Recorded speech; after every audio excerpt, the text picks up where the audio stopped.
Do you need to know how to survive a zombie apocalypse? Just ask these guys and gals right here in this list. I'm Tilly from What Culture Horror, and these are the 7 smartest decisions in zombie movie history. Number 7. Using the tunnels. Train to Busan. Whereas Snakes on a Plane was a schlocky gimmick that did exactly as it said on the tin, so too could Train to Busan have fallen into that trap with its premise of zombies on a train. Fortunately, Yeon Sang-ho's South Korean zombie effort was far more than simply the sum of its parts, with this 2016 hit proving to be a modern-day genre standout. In amongst its frenetic action and its sense of utter dread, Train to Busan also managed to serve up one particular moment of ingenious revelation. Completely obvious when you think about it, yet something that few zombie picture protagonists ever think about, Train to Busan's wannabe survivors had the penny drop moment that zombies aren't particularly useful when darkness comes a-calling. It's Gong Yu's Seo Sok-woo who discovers this realization, with the undead becoming confused and redundant when the titular train enters a tunnel. And with tunnels on the horizon every 2 minutes, Seok-woo utilizes the weapon of darkness to strategically make his way across the train to help in his particular rescue mission. Number 6. Obeying the rules.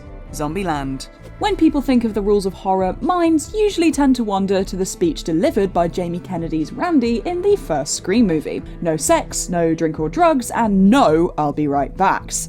The point being, the rules of the genre were changing back in '96. Keeping on top of the rules of the day are always a good idea though, and that was a concept that was front and centre to any and all success achieved by the characters at the core of Zombieland. Ruben Fleischer's 2009 picture is a firm favourite for those with a penchant for the undead, and it's a tale that so often rewards those characters smart enough to obey the rules clearly lined out in Zombieland. Rules such as working on your cardio to outrun zombies, always double tap to make sure someone is really dead, be wary of bathrooms, don't get caught with your pants down, and always use seatbelts because zombies don't, all work wonders for those willing to listen to the rules on the table. For those not smart enough to abide by these rules, of course, a gnarly death is usually lurking around the corner just for them. Number 5. Taking matters into her own hands. Maggie. Few zombie movies are quite as heartbreaking as Maggie. Again, offering something rather different to the norm of the undead being sliced and splattered for 90 minutes. Maggie serves as somewhat of a minimalist character study on what somebody goes through in the days and weeks after being bitten by a zombie. Setting the table for the film, Abigail Breslin plays the titular Maggie, a young girl who is in the process of slowly turning into a flesh-craving zombie.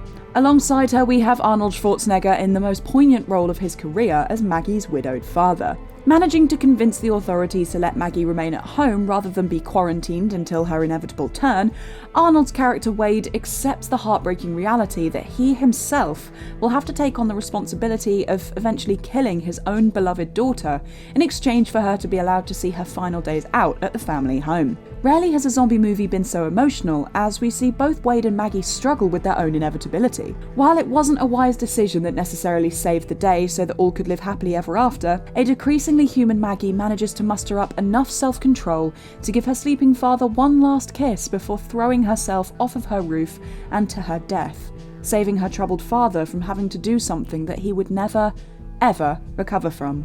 Number 4. Counting to 12, World War Z. Amongst the so-so film, there are moments that genuinely impress, and one such moment is when Brad Pitt's Jerry makes a super smart decision that so many other characters in similar films would never dream of doing. As Jerry and his family make a dramatic run to rooftop safety, they have to navigate a stairwell brimming with infected, bloodthirsty friends. Upon making it to the roof, Jerry immediately runs to the edge of the building as he counts to 12. Why? That's because it takes 12 seconds for somebody to become infected, and Jerry somehow got zombie blood in his mouth.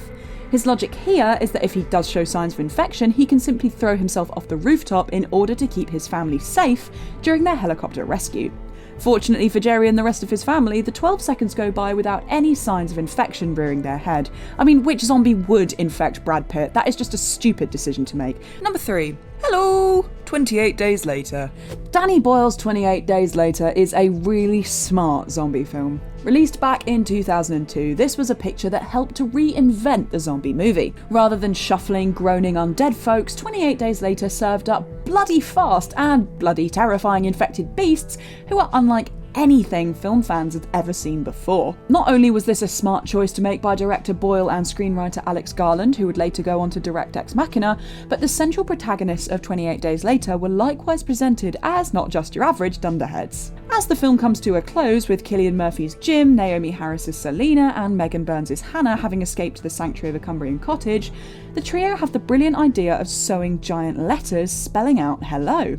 Not necessarily your usual cry for help, but this was more of a way to make any passing aircraft aware of their location and survival. 2. Mowing down the undead.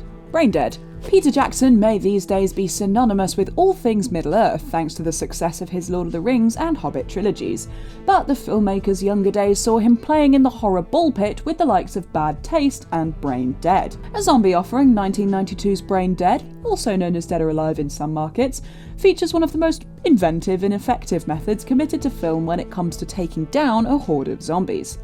After the undead are joined by further reanimated corpses, things look pretty grim for our gang of survivors as zombies run amok through their mansion setting. In a move that should be applauded for its sheer ingenuity, our plucky protagonist has a way of dealing with the masses of shuffling sorts who stand in his way of survival, and it's entering the mansion with a lawnmower strapped to his chest. From there, he simply strolls through the pack of zombies in front of him with the mower's blade sending limbs flying as it slices through the ghoulish creatures looking to chow down. 1. Concealing human scent, Warm Bodies. Released in 2013, Warm Bodies is a relatively unique beast in the pantheon of zombie movies. Picking up 7 years after the world fell victim to a zombie apocalypse, this Jonathan Levine-helmed offering largely tells its story from the perspective of a zombie named R.